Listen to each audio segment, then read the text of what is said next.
CRTA 47వ authority సమావేశం జరిగింది. ఈ సమావేశంలో తీసుకున్న నిర్ణయాలను పురపాలక శాఖ మంత్రి నారాయణ వెల్లడించారు. 514 కోట్ల రూపాయలతో గెజిటెడ్ అధికారుల నివాస భవనాల నిర్మాణానికి అనుమతించినట్లు తెలిపారు. దానికి కూడా అప్రూవల్ ఇవ్వడం జరిగింది. అదేవిధంగా నాన్ గెజిటెడ్ ఆఫీసర్స్ అవి 9 టవర్లు.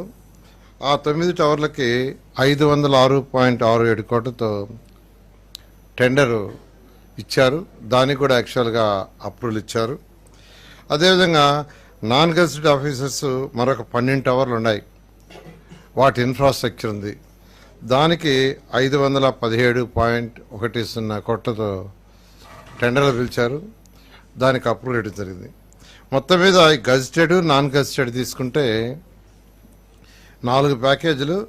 4 ప్యాకేజీలు కలిసి 1732.31 క్రోర్స్ 1732.31 క్రోర్స్తో అప్రూవల్ ఇవ్వడం జరిగింది.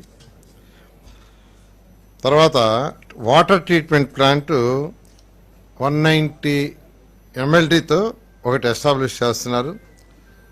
దానికి 560.57 కోట్లతో యాక్చువల్గా టెండర్ ఇవ్వటం జరిగింది. దానికి కూడా యాక్సెప్ట్ చేశారు. అది 5 years O&M ఉంటుంది దానికి. అదేవిధంగా ఓవర్ హెడ్ ట్యాంక్స్ అంటే మామూలుగా వాటర్ ఇళ్లలోకి రావాలంటే కొన్ని ఓవర్ హెడ్ ట్యాంక్స్ కట్టి దాని నుంచి ఇవ్వాలి. 15 అటువంటి వాటికి యాక్చువల్గా 494.86 కోట్లతో టెండర్ ఇచ్చారు. దాన్ని కూడా యాక్చువల్గా అప్రూవ్ చేయడం జరిగింది. ఇది కాకుండా నేషనల్ హైవే కలపటానికి మనకి E1, E2, E3, E4 అలా E16 రోడ్స్ ఉన్నాయి. వీటిలో కొన్ని రోడ్లు నేషనల్ హైవే కలుపుతాం. అందులో E3 సీడాక్స్ రోడ్ ఏదైతే ఉందో అది 1.5, అది మొత్తం ఆ రోడ్డు 3.5 కిలోమీటర్. ఆ 3.5 కిలోమీటర్ రోడ్లో 1.5 కిలోమీటర్ ఎలివేటెడ్ రోడ్. దాన్ని టెండర్ పిలవటానికి యాక్చువల్గా ఈరోజు అథారిటీ యాక్సెప్ట్ చేసింది. అదేవిధంగా E15, E13 ఇవి రెండు కూడా నేషనల్ హైవే కలుపుతాం. సో E15 వచ్చి 3.98 కిలోమీటరు, దానికి 70 కోట్లు యాక్చువల్గా. E13 వచ్చి 4.10 కిలోమీటరు, అది 384.78 crore. వీటికి కూడా యాక్చువల్గా ఈరోజు అథారిటీ యాక్సెప్ట్ చేసింది. ఇది కాకుండా ఈరోజు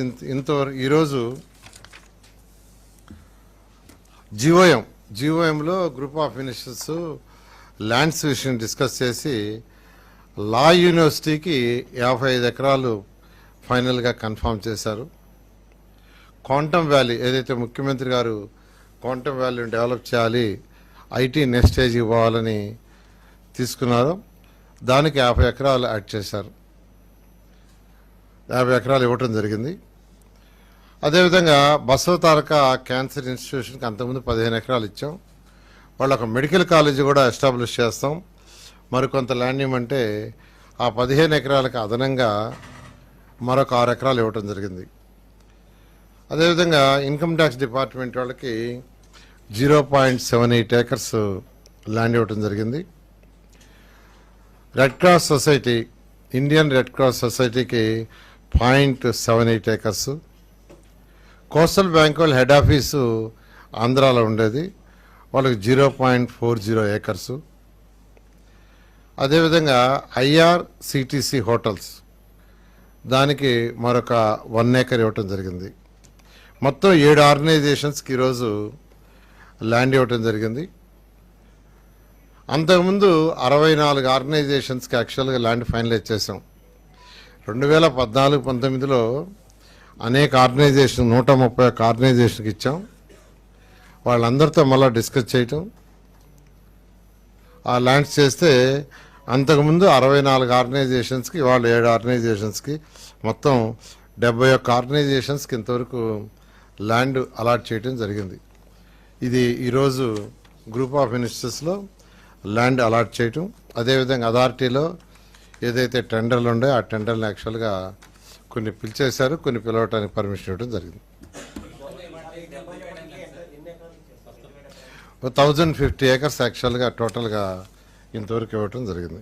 1050 acres.